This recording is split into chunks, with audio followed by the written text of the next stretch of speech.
কাউকে পাওয়ার জন্য প্রার্থনা করেও যদি তাকে না পাও, তাহলে বুঝে নিও তোমাকে পাওয়ার জন্য অন্য কেউ প্রার্থনা করছে।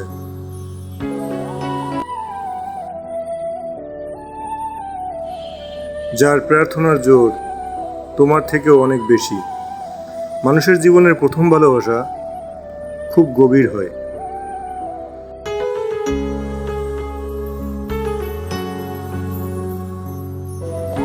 একজনকে ছেড়ে অন্যজনকে খুশি করার নাম হলো বেঈমানি।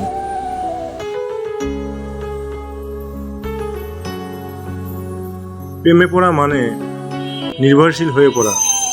তুমি যার প্রেমে পড়বে সে তোমার জগতের একটা বিরাট অংশ দখল করে নেবে।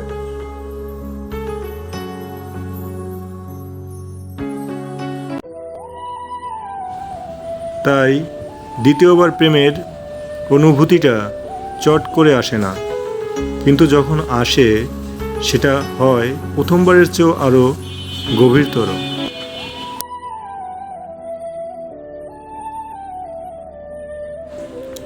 যদি কোনো কারণে সে তোমাকে ছেড়ে চলে যায়, তবে সে তোমার জগতের বিরাট অংশটিও নিয়ে যাবে।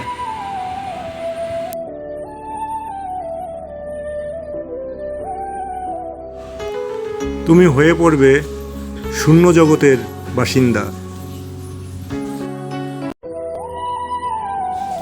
যদি ভিডিওটি ভালো লাগে তবে লাইক ও কমেন্ট করবেন।